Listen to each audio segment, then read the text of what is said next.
오늘도 말씀을 이해하는 은혜와 기도 응답의 은혜가 넘치시기를 소원합니다. 함께 묵상하실 말씀은 누가복음 12장 13절에서 34절 말씀입니다. 우리 21절까지 같이 읽도록 하겠습니다. 무리 중에 한 사람이 이르되 선생님 내 형을 명하여 유산을 나와 나누게 하소서 하니 이르시되 이 사람아 누가 나를 너희의 재판장이나 물건 나누는 자로 세웠느냐 하시고 그들에게 이르시되 삼가 모든 탐심을 물리치라. 사람의 생명이 그 소유에 넉넉한 데 있지 아니하니라 하시고 또 비유로 그들에게 말하여 이르시되 한 부자가 그 밭에 소출이 풍성하매 심중에 생각하여 이르되 내가 곡식 쌓아둘 곳이 없으니 어찌할까 하고 또 이르되 내가 이렇게 하리라. 내 곡간을 헐고 더 크게 짓고 내 모든 곡식과 물건을 거기 쌓아두리라.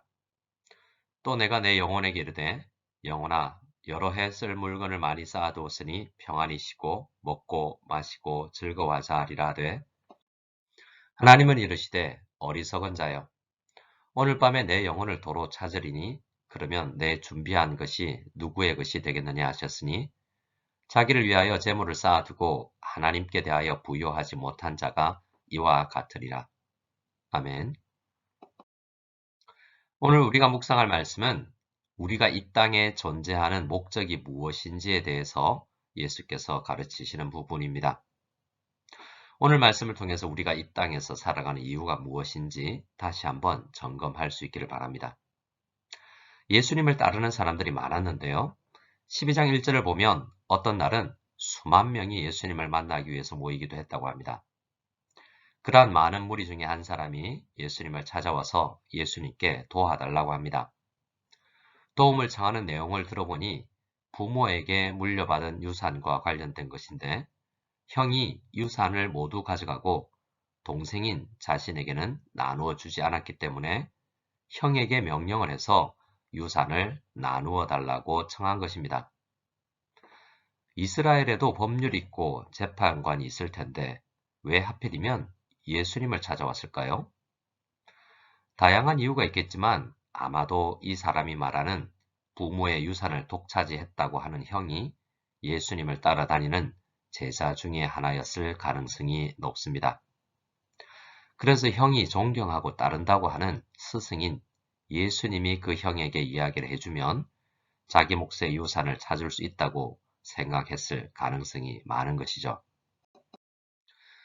정확한 이유는 사실 알 수가 없지만 한 가지 분명한 것이 있습니다.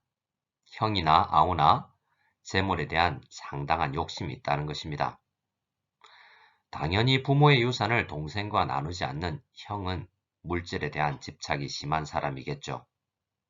하지만 그 형제 간의 문제를 예수님께 가지고 와서 해결해 달라고 하는 이 동생 또한 형제의 우애보다는 물질을 더 중요하게 생각하는 사람일 것입니다. 예수님을 마치 자신의 가족 분쟁을 조정하는 판사나 경찰같이 여기는 그 사람에게 나를 어떤 사람으로 여기기에 이런 요청을 하느냐고 먼저 책망을 하십니다. 그리고 그 형제에게 말씀하시죠. 삼가 모든 탐심을 물리치라. 사람의 생명이 그 소유에 넉넉한 데 있지 아니하리라 라고 말입니다. 지금 그 두 형제에게 필요한 것은 재산을 조금 더 가지고 가지지 않고의 문제가 아니라 서로에게 있는 탐심을 물리치는 것이다 라고 말씀하신 것입니다. 왜냐하면 소유의 많고 적음은 세상을 사는 동안 상당히 중요한 문제인 것은 맞지만 대부분의 사람들이 생각하는 것처럼 100세가 채 되지 않는 이 땅에서 삶이 전부가 아니기 때문입니다. 사람을 창조하신 하나님이신 예수님께서는 이 두 형제의 인생 전체를 바라보며 관점을 바꾸어야, 그들이 인생을 바라보는 관점 자체를 바꾸어야 한다라고 말씀하시고 계신 것입니다. 예수님은 두 형제에게 한 이야기를 들려주십니다. 이 이야기를 통해서 그들에게 깨달음이 생기기를 원하신 것이죠. 예수님의 이야기의 주인공은 부자입니다. 여기에서 부자는 아마도 두 형제가 가장 이상적으로 생각하는 사람의 모습일 것입니다. 두 형제가 되고 싶은 사람은 공부를 많이 한 박식한 사람도 아니요. 운동을 잘하거나 노래를 잘하는 그러한 성공적인 인생을 산 사람들이 아니라 돈이 많은 부자였을 것입니다. 그래서 예수님은 그들이 욕망하는 것을 잘 아시고 객관적으로 부자의 모습을 보도록 하신 것입니다. 그 부자는 밭에 소출이 풍성하여 많은 곡식을 거두게 되었습니다. 그리고 마음속으로 생각을 합니다. 내가 곡식 쌓아둘 곳이 없으니 어찌할까 하고 또 이르되 내가 이렇게 하리라. 내 곡간을 헐고 더 크게 짓고 내 모든 곡식과 물건을 거기 쌓아두리라 라고 말입니다. 그의 생각을 잘 보면 모든 물질이 자신의 것이라고 생각하는 것을 알 수 있습니다. 어떤 표현을 쓰지요? 내 곡간, 내 모든 곡식, 내 모든 물건, 그리고 자신의 영혼을 향하여서도 내 영혼아 라고 말하고 있습니다. 여러 해 쓸 물건을 많이 쌓아두었기 때문에 이제 평안하고 즐거울 일만 남았다라고 그는 판단합니다. 이 부자는 곡식과 물건들이 자기가 노력하고 자기가 계획하고 투자하여서 얻게 된 자기 것이라고 생각하고 있고 자기 인생도 자기 마음대로 계획할 수 있다라고 생각하고 있는 것입니다. 그런데 하나님은 그 부자를 어리석은 자라고 판단하십니다. 그리고 21절에는 그 부자를 향하여 하나님께 대하여 부요하지 못한 자라고 말씀하십니다. 어떤 면에서 어리석고 세상에 부를 많이 가지고 있는데도 불구하고 부요하지 못한 자라고 하시는 것일까요? 이 부자가 어리석은 이유는 자신의 삶을 이 땅에서의 삶과 죽음 이후의 삶, 그리고 영원한 삶으로 구분하지 못하고 있기 때문입니다. 현재 자신에게 있는 재산만 생각했지 자신의 삶을 주관하시는 하나님을 염두에 두지 않고 삶의 모든 정황을 파악했기 때문에 비록 물질적으로는 부유했지만 그의 생각과 삶의 모든 순간에 하나님이 계시지 않았기 때문에 하나님께 대하여서도 부유하지 못한 것이었습니다. 예수님께서 유산의 문제로 찾아왔던 그 형제에게 이 말씀을 하시고 아마도 자신을 돌아보고 회개하여 하나님 중심으로 물질을 바라보기를 원하셨을 것입니다. 그 결과는 우리는 알 수가 없습니다. 하지만 이 말씀을 중심으로 우리는 우리 자신을 돌아보아야 되겠습니다. 예수님의 이러한 가르침을 우리는 우리의 현실에 적용해 보아야 되겠습니다. 우리가 인생을 살아갈 때 모든 것의 창조자이신 하나님을 생각하지 않고 또한 세상을 창조하신 하나님께서 목적하신 바, 특히 우리 인생을 이 피조 세계에 살아가게 하신 하나님의 목적을 생각하지 않고 인생을 살아간다면 아무리 우리가 재테크를 잘하고 혹은 당하게 될 위험을 대비하여 보험을 들어놓고 철저하게 대비하는 사람들일지라도 또 질병에 걸리지 않기 위해서 열심히 운동을 하고 건강에 좋은 음식을 챙겨 먹고 규칙적인 생활을 하는 사람이라고 할지라도 하나님 중심으로 인생을 설계하고 물질관을 재설계하지 않는 사람은 어리석은 사람이라는 것이 이 말씀이 전하는 요지요. 오늘 우리 주 예수께서 우리에게 생각해 보라고 던지는 말씀인 것입니다. 우리에게 성경적으로 사고하라 라고 말씀하는 것이죠. 예수님은 이제 그 두 형제가 아니라 모든 제자들을 향하여서 같은 진리를 가르치십니다. 어떻게 하면 어리석지 않고 지혜로운 사람이 될 수 있는지, 또 어떻게 하면 하나님께 대하여 부유하지 못한 자가 아니라 하나님께 대하여 부유한 사람이 될 수 있을지에 대해서 가르쳐 주신 것입니다. 우선 예수님은 입고 먹는 문제, 세상에서 말하는 의식주의 문제보다 우선순위로 두고 생각해야 할 것이 있다고 이야기하십니다. 목숨이 중요하다라고 말씀하시는데요. 여기서 목숨은 우리가 단순히 생각하는 바이오, 이 생명을 유지하는 것이 아닙니다.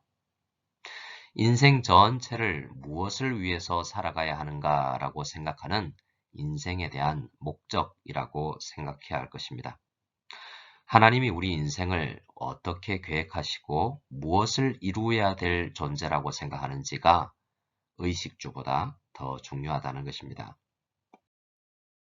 그리고 말씀하십니다. 새 중에서도 사람들이 별로 가치를 두지 않는 까마귀도 하나님께서 알아서 기르시는데 하나님께서 세상에서 가장 귀하게 여기시는 사람들의 문제를 돌보지 아니하시겠냐고 말씀하십니다. 그래서 사람들이 아주 골똘히 생각하고 집착하는 그 문제는 사실 우리가 그렇게 에너지를 많이 쏟아야 할 걱정거리가 아니라고 하시는 것입니다. 사실 우리는 남보다 많이 가져서 행복하게 된다라고 생각하기 쉽습니다.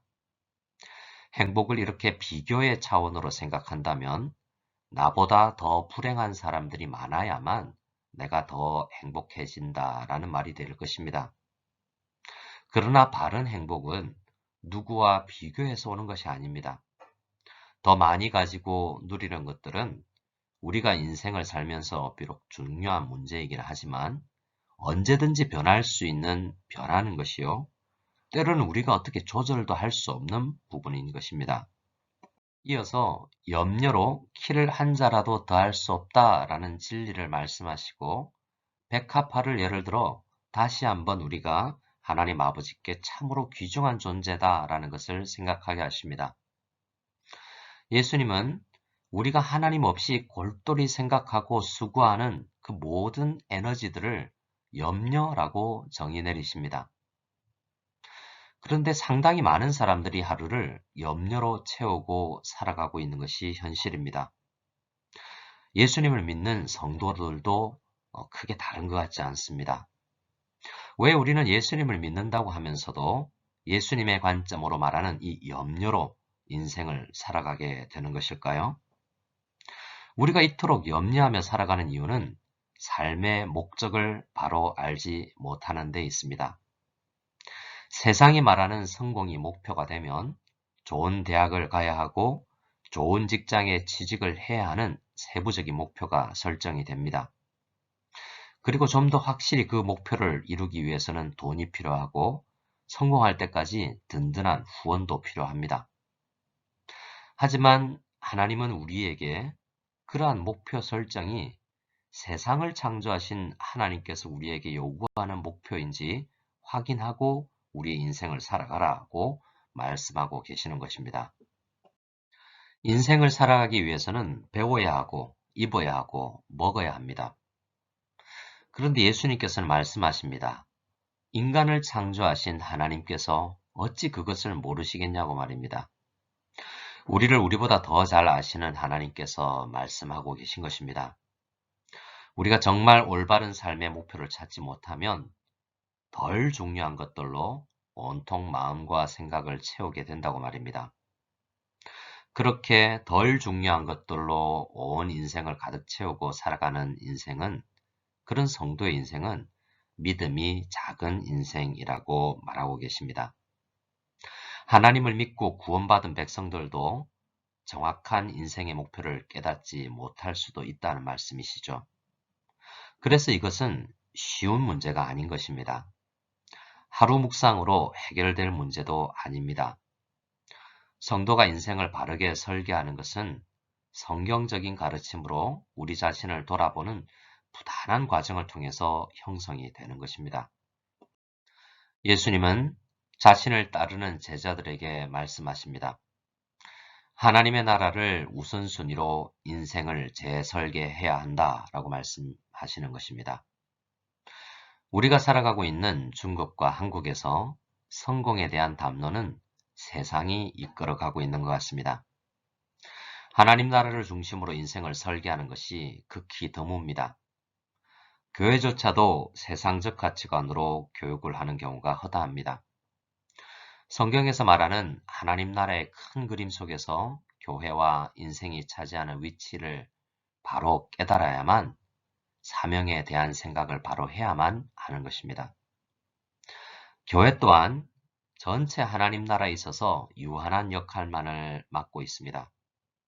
예수님께서 재림하시고 교회가 완성되면 또 다른 차원의 일들이 교회에게 펼쳐질 것입니다.